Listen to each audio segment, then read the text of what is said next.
Between China and the Philippines are running high after a recent violent clash between their country's sailors in the South China Sea. And that incident is again raising questions about U.S. commitment to its longtime ally. And all this happening as the biennial Rim of the Pacific exercise takes place with multiple navies from across the world. Foreign Affairs analyst Dave Stillwell joins us now with why this matters. Good morning. Good to see you, Dave. Great to be back. Thank you. So I just got back from Manila. And the whole conversation, all of the rhetoric was really intense because of this recent violent clash where a Philippine sailor actually did get injured and lost a thumb. Right. And it was like first time blood really was drawn, especially with the lead up to all of these clashes in the past. What do you think has changed now? I think a number of things. One, the 2016 arbitral ruling gives the Philippines legal basis for their enforcing their claims. The PRC is completely out of step with the international standards there.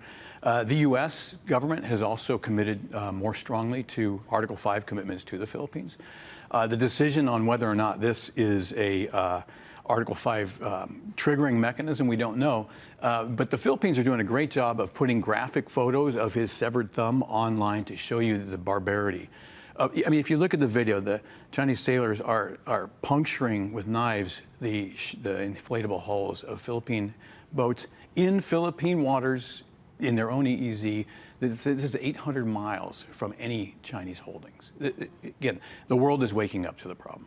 Well, we've been talking about this for several years. This isn't the first time these clashes have happened, but now that we have RIMPAC happening, how is that going to play as far as, again, solidifying that allyship that we often talk about, but that the Philippines feels has not been really executed?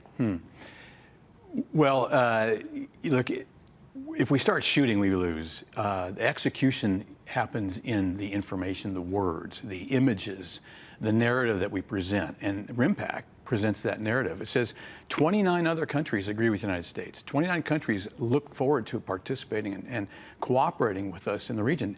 Countries from Europe, countries from South America, and obviously the region, Korea, Japan, and others. Philippines have representatives here. Obviously, they're not going to send stuff. They need it for what they're doing. So if you're in Beijing and you see that all 140 ships are here cooperating with the U.S. and are all prepared to join in should they do something unfortunate, that's a good deterrence message. And again, our goal isn't belligerence. We're not trying to provoke the PRC. We're just simply saying peace and stability is in everyone's interest in the region. Trade, tourism, all those things. And if we're shooting at each other, all that breaks down. So it's in the PRC's interest to calm down as well. Yeah, it's interesting because, again, in the Philippines, the conversation around this is an act of war. And the discussion has been around whether the U.S. needs to, step in and kind of do this mutual defense treaty, right? But again, it questions what prompts the involvement, a more concrete involvement of the U.S. Well, the beautiful thing of this is we have to get beyond the symmetrical responses, the tit-for-tat response. You kill me, we kill you. There are so many things we can do to the PRC's interest, not specifically at Second Thomas Shoal, but elsewhere. I can give you a million examples, but we don't have time here.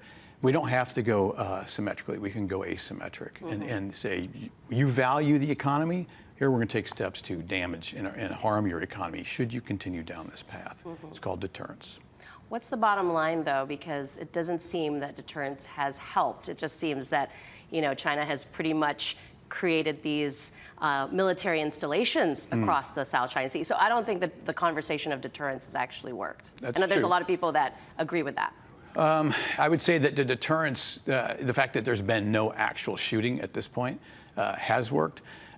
Japan has been just fantastic on all this. They have overlapping claims with the Senkaku Islands. PRC is stirring the pot there. They're eventually going to do what the Russians have done in terms of strategic overreach. Is they're going to start too many fires. They can't manage them all, and I mean they're still fighting India on their shared border. I'm all for maybe fanning those fires a little bit and showing the PRC the error of this provocative and warlike behavior, and show them you're better off cooperating. Your economy is in the toilet. You should be thinking about salvaging that instead of arguing over a lump of coral 800 miles from your own shores. That really means nothing. They're missing the point. a lump of coral, but again, millions, billions of dollars of trade that passes in this area, which is why it matters. Right. But again, we could talk about this all day, but we have to leave it at that. But thank you so much for sharing your thoughts on this. This is something that's ongoing and we'll continue to see, especially as RIMPAC continues for the next month.